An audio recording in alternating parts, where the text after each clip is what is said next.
como que a gente se comunica por ela e como que a gente utiliza esses serviços. Bom dia, Tânila, muito obrigado. Bom dia, Vitor. Obrigada pela oportunidade novamente. Tânila, vamos falar aí um pouquinho sobre os principais tipos de crimes digitais registrados no nosso país? Sim, Vitor, é muito importante o começo da sua fala, nesse mês, né, de conscientização da internet, a internet segura. E a gente só consegue mesmo ter uma internet segura com essa conscientização, com estudo, com políticas públicas e com a sociedade civil envolvida. E a gente precisa também ter aí, o que você falou, a internet ela é nova, né? Ela não tem 50 anos, ela tem muito menos. O que a gente chama de nativos digitais são as pessoas nascidas na década de 2020.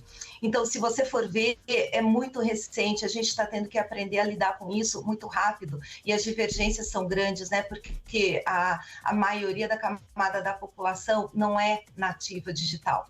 Então, tem esses conflitos e a conscientização é muito importante. E com isso também, as leis, elas estão se aprimorando, a sociedade civil está se mobilizando e os crimes estão avançando. E os crimes cibernéticos, isso é sem dúvida alguma em todos os níveis, seja em golpes bancários, que é uma luta, e seja também contra criança, adolescente. Então, a gente tem aí uma gama muito importante e significativa de um sofrimento mesmo da nossa sociedade como um todo. E esse ano, inclusive, no começo do ano,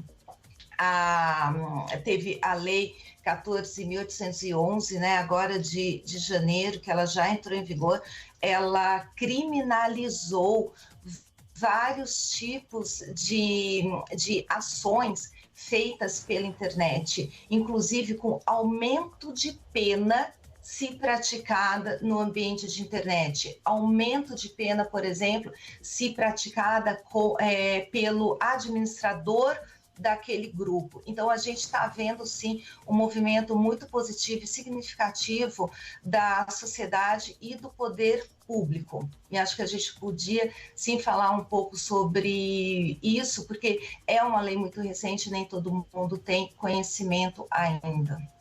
Eu acho interessante, Tanila, a gente falar sobre essa questão das leis, mas antes falar também de como as pessoas estão reagindo aos diferentes crimes cibernéticos, né? Porque com as redes sociais, as pessoas acabam compartilhando muito mais o que tem sofrido e também o que amigos já sofreram, situações, casos. Essas situações também acabam viralizando e trazendo luz a muitos golpes, porque, olha, eu digo uma coisa, que se o bandido usasse a criatividade dele, que ele tem, né, para fazer coisa ruim, pro bem, esse mundo seria totalmente diferente. E na internet é cada dia um novo golpe, uma nova maneira de você atrair pessoas para que essas pessoas acabem se dando mal, né? Tanto em compartilhamento de informações para obter fotos, enfim, body shaming, enfim, só é uma gama de crimes que por muitas vezes as pessoas ficam até confusas, né? Caramba, isso é crime.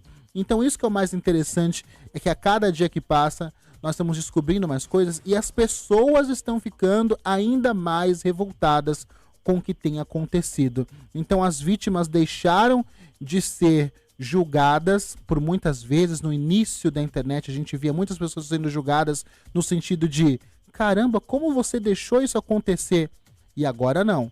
É: caramba, olha só o que aconteceu, isso não pode acontecer de novo. A gente tem que entender que isso não pode ser feito, porque é um mecanismo muito interessante que esses criminosos fazem, né? Muitas vítimas acabam se sentindo responsáveis por aquilo que acontece com elas. Vitor, muito importante, aí significativa a sua colocação. A gente precisa primeiro entender o seguinte, que quem usa a internet, quem se utiliza da internet são pessoas. a internet, ela é apenas um modo do movimento de uma sociedade.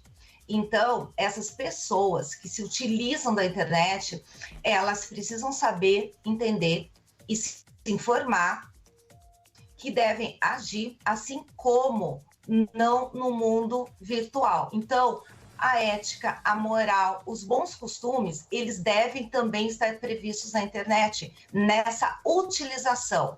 Independente se é uma criança, adolescente, um maior de idade. A gente precisa entender a internet como uma sociedade. É o mundo atual que a gente vive, é um mundo digital. Então, ela tem que ser pautada pela ética e pela moral. Se a gente partir desse princípio e dessa conscientização, a internet, ela vai ser, sim, um ambiente mais seguro e mais saudável.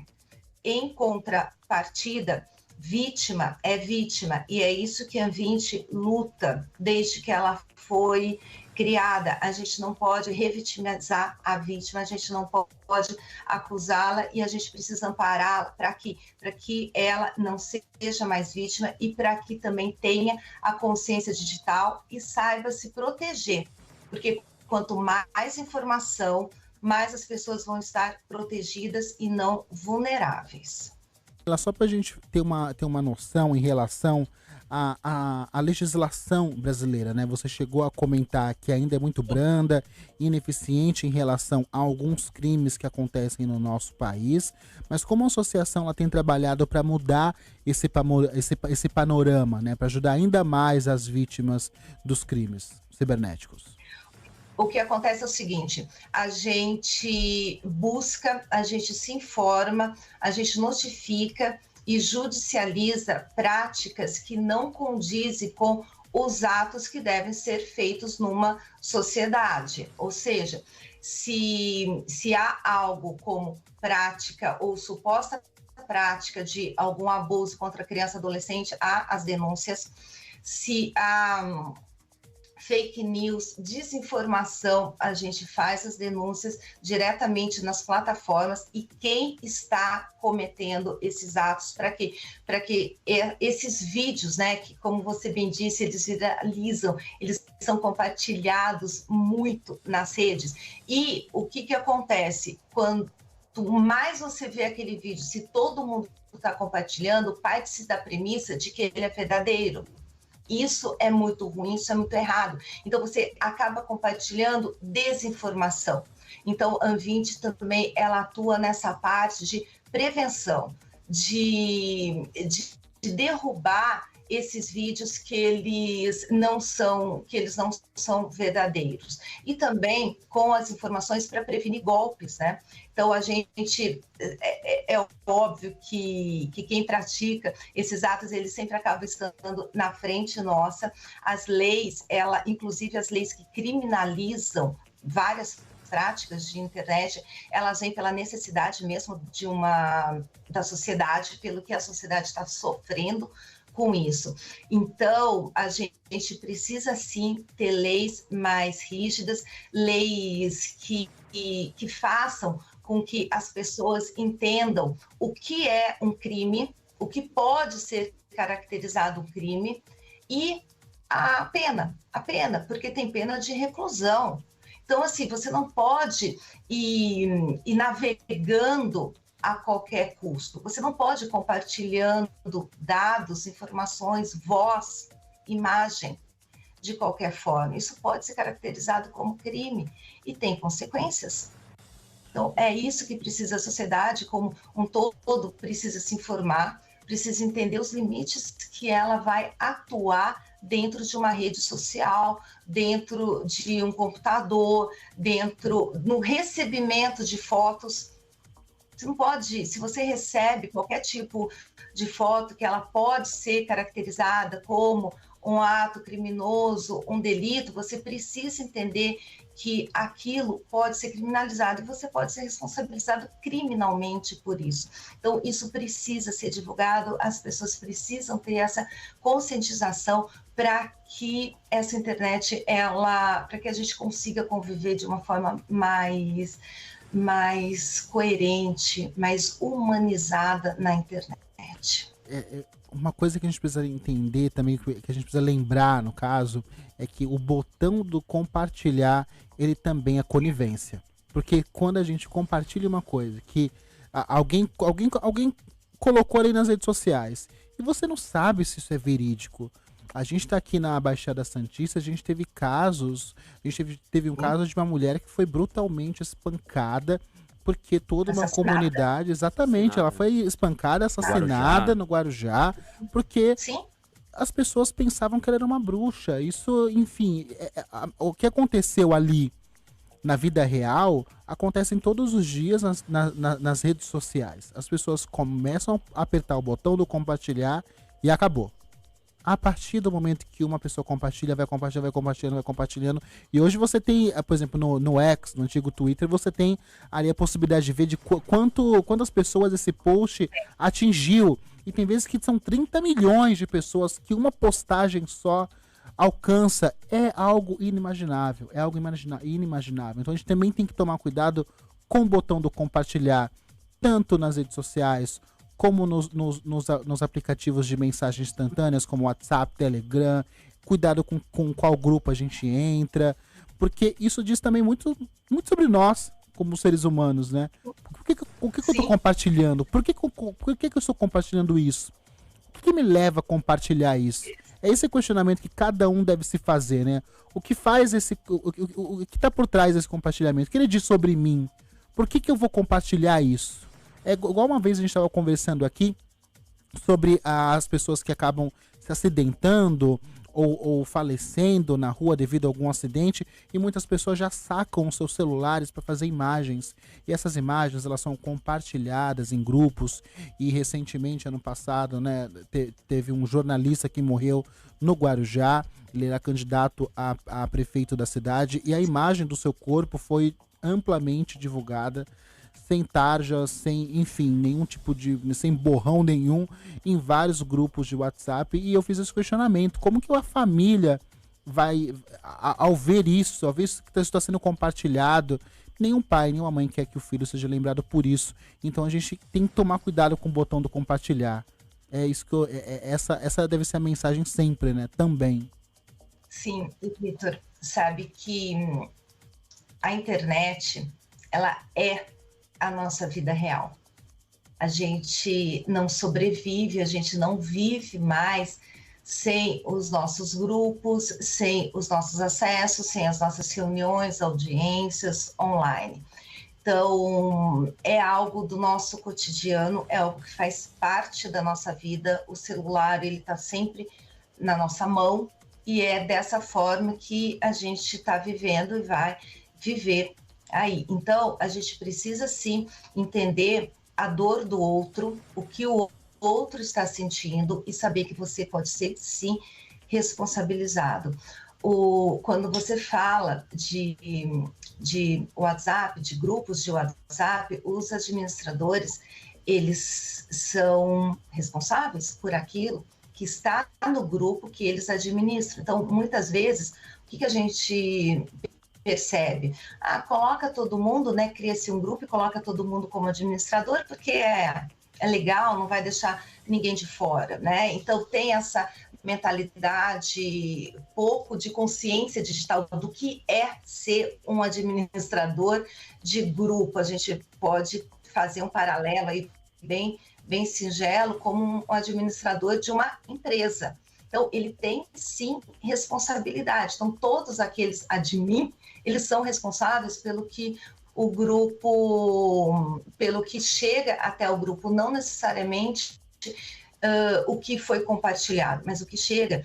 Então, assim, essa responsabilização é muito importante, essa conscientização. Em grupos de redes sociais, por exemplo, os comentários, dependendo do comentário que você faça, você também vai ser responsável. O compartilhamento. Então, qualquer ato, qualquer atitude que você faça no mundo virtual, ela pode sim ter outros desdobramentos, e desdobramentos muitas vezes bem graves e que atingem, né, o íntimo da pessoa. A gente tem pela Anvinte fotos de crianças sem autorização compartilhadas de uma forma pejorativa. Então, assim, esses casos de desinformação, de fotos, memes, né, que se diz, mas na verdade está longe disso, é muito mais grave, eles alcançam índices absurdos, eles são muito compartilhados, eles alcançam views, e a gente faz denúncias ao Ministério Público para investigação a respeito disso e possível criminalização, e a Anvinte também judicializa nesse sentido, porque além dessa prevenção, dessa conscientização, a gente entende também que não pode deixar atitudes como essas permanecerem. Então, a gente tem que ir em todos os pontos, em todos os lados, na prevenção e no combate, e na judicialização, sim, muitas vezes para derrubar sites, derrubar perfis e fazer com que esses compartilhamentos eles não sejam mais divulgados e compartilhados. É difícil, mas é necessário, E a divulgação, o espaço que a rádio dá para essas informações é muito importante, A sociedade precisa se conscientizar, precisa entender, precisa ouvir a respeito de uma internet segura e humanizada. Com certeza, tudo para que se entenda que a internet não é uma terra sem lei. Tânia, muito bom dia, Vitor Rodrigues aqui na bancada do ISFM Entrevista. Tânia, você como uma vice-presidente, né, dessa associação tão importante das vítimas de internet, a gente gostaria de saber como funciona esse primeiro contato dessa vítima. Ela se encontra, a gente imagina, né, no senso comum, bem fragilizada, bem sensibilizada, exposta por muitas vezes. A gente gostaria de saber como é que funciona esse primeiro contato, esse primeiro acesso dessas vítimas diretamente com a associação, e a partir dali, qual o trabalho que é realizado, como que a associação ampara todas essas pessoas que são vítimas desses crimes virtuais. Obrigada, Vitor, pela pergunta, pela oportunidade. A gente pode dizer que a gente trabalha com duas vertentes. Muitas vezes, a vítima, ela não se entende vítima, ela não sabe que ela é uma vítima. E aí a associação entra em contato e questiona, pergunta se ela precisa de algum amparo, se ela entende que aquilo que ela está sofrendo é nefasto, é danoso, porque muitas vezes não se entende. E a gente tem outro ponto, que a vítima nos procura. Quando a vítima nos procura, algumas estão muito nervosas, muito descontroladas, e é em seguida do que acontece. Então, quando a vítima está muito nervosa, é porque o ato aconteceu naquele momento. E a gente tem a vítima também que demora muito para procurar um amparo legal, jurídico e de informação mesmo.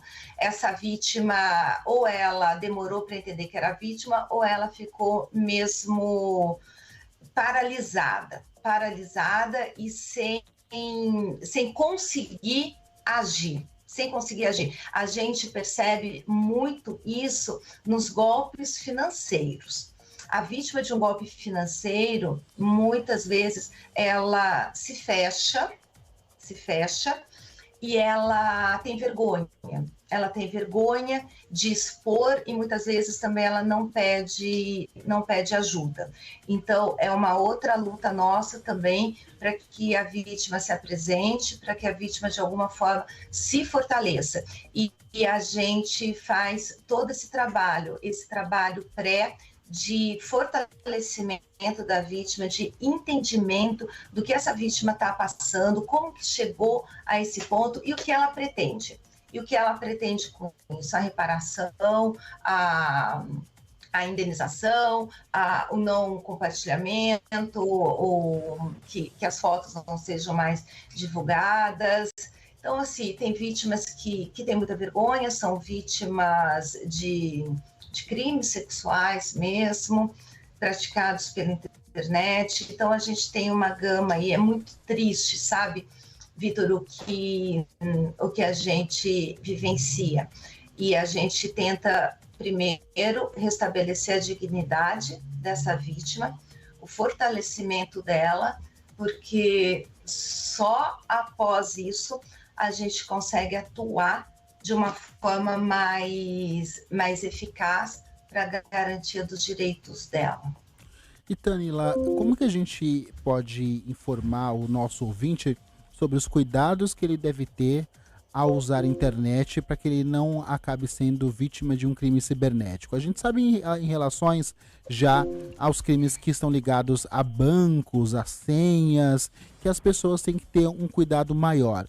Mas e nas informações que são compartilhadas por nós todos os dias? A gente já viu muitos filmes aí que podem acabar sendo também colocados na vida real, de pessoas que compartilham aonde estão, com quem estão, praticamente divulgando aí em tempo real os seus passos todos os dias, e isso abre uma gama aí muito interessante para os criminosos, como a gente falou, que são muito criativos, até para um viés de sequestro, enfim. É muito importante aquilo que a gente também compartilha na internet, né? E como compartilhamos? Sim, Vitor, a prevenção é, novamente, a conscientização. A gente precisa entender o seguinte, que o criminoso, o golpista, né? A gente também há de entender que esse golpista, ele é um criminoso. Então, quando a gente começa a colocar nomes, dar nomes, a gente entende melhor o ambiente que a gente está. Então, mais do que uma segurança técnica, porque isso a gente acaba tendo no próprio computador, na máquina, tem aí os antivírus, você não liga a câmera sempre e tal. Aí tem essas atitudes técnicas que o usuário de internet acaba tendo. Mas o mais importante mesmo é ele desconfiar de ligações, desconfiar de oferecimentos de algo muito bom, de coisas rápidas, de dinheiro fácil, de promoções, promessas. Geralmente é dessa forma que os golpes acontecem. É algo que vai deixar a pessoa bem feliz de uma forma rápida. Então, assim, o que a gente presencia muito? São quantias enormes de dinheiro que a própria pessoa, induzida, ela fornece dados e o próprio golpista acessa o banco, os dispositivos dela, muitas vezes pelo Ndesk. O outro lado lá, o criminoso, ele tem acesso ao celular da pessoa, ao banco da pessoa. Então, a gente precisa ter essa consciência digital, precisa entender que muitas vezes um call center, ele não é do seu banco, e ele vai ter, sim, algumas informações, porque, infelizmente, o vazamento de dados de todas nós estamos sujeitos e sujeitas a isso.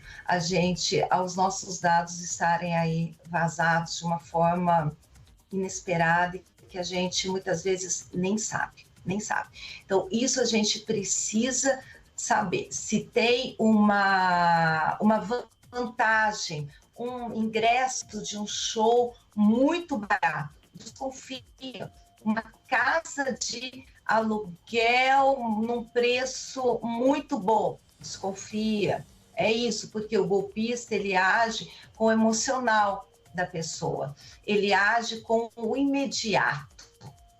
Então, isso precisa ser barrado, a pessoa precisa ter calma quando recebe uma ligação, precisa ter calma quando clica em algum link e verificar mesmo para quem que você está pagando aquele boleto. A gente tem muitos boletos falsos que estão aqui na nossa cara, que a gente entende que parece ser daquela instituição que a gente precisa pagar o boleto, mas na verdade não é, é um boleto falsificado. Então, agir com calma, com cautela, com parcimônia no fornecimento dos dados e na leitura que a gente faz quando recebe os documentos. E, Tanila, o bullying pela internet, ele também é crime. Não é só porque você está do outro lado da tela que você está livre de você ser responsabilizado por isso. Pelo contrário. Pelo contrário. O cyberbullying, Vitor, ele ficou agora criminalizado.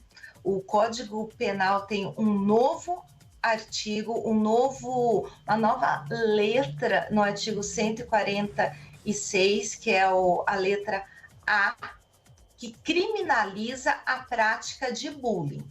Então, o texto do cyberbullying, né? A gente está falando do cyberbullying que é via internet. Ele continua o mesmo, ele tem que ser aquelas ações reiteradas, sistemáticas, de agressão, de intimidação para a pessoa. Mas se ela é feita no mundo digital, no mundo virtual, passou a ser crime.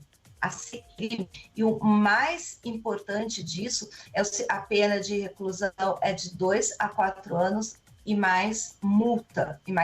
Então, assim, o cyberbullying é crime e pode ir preso, tipo, da cadeia, é o que todo mundo fala. Então, assim, esse linguajar coloquial, ele precisa ser falado porque, sim, da cadeia, o cyberbullying. E algo muito, muito significativo também é que essa tipificação criminal, ela é conduzida, ela é processada na vara criminal, não no juizado penal, no juizado criminal, que são crimes de menor potencial ofensivo. Então, assim, a gente já consegue entender um manejo das leis com relação a isso. Se ela veio de uma forma, entre aspas, dura, pesada para a sociedade. E tem que ser assim mesmo, precisa criminalizar, precisa entender, porque, como eu disse lá no começo, a internet é o nosso mundo real e atual. É o nosso mundo atual. Então, precisa ter a criminalização com base no que a gente vive. Então, se é na internet que a gente vive, se os crimes estão sendo praticados pela internet, nada mais correto do que essa criminalização. Do mesmo jeito, com a lei dos crimes hediondos, que também aumentou lá os parágrafos que, se o crime de induzimento ao suicídio e automutilação e tal é feita via de internet, tem a pena de reclusão. E se é feita através dos administradores, de quem é responsável por esse meio social, nessas salas de grupos e tal, ela ainda tem a pena mais aumentada. Sim. Então, é muito significativo tudo isso que tem acontecido na nossa legislação, porque nada mais é... As leis, elas precisam acompanhar esse movimento, essa modificação da sociedade. Então, enquanto sociedade se tem essa modificação, esses atos, eles precisam ser criminalizados. Eles saíram do mundo físico e eles foram para o mundo virtual. Sim. Só que a gente não pode, né, por analogia, criminalizar. A gente precisa de leis específicas. Então, é isso. As leis, elas estão se adequando ao mundo atual que que a gente vive. Perfeito. Mesma coisa, o compartilhamento, a transmissão de fotos, né, pornográficas que envolvam menores, que também foi alterado no ECA, né? O nosso ECA é de 90. Então agora veio um artigo específico para essa criminalização por meio virtual. Então, é muito significativo tudo isso que está acontecendo. É um ano bem emblemático, digamos assim, poderoso para o mundo digital. Perfeito. Tânila, muito obrigado pela sua participação mais uma vez no nosso ISFM Entrevista. É sempre bom compartilhar essas informações que nós conversamos hoje para trazer mais luz ao assunto de segurança na internet. Muito obrigado. Vitor, muito obrigada, agradeço a oportunidade, abraço a vocês e um ótimo dia. Que uma internet mais humanizada. Com certeza. Conversamos com Tânila Savoy, vice-presidente da Associação Nacional das Vítimas de Internet. Agora 9h17, vamos para um rápido intervalo comercial e daqui a pouquinho voltamos com mais informações no ISFM Entrevista. As principais informações e entrevistas do dia.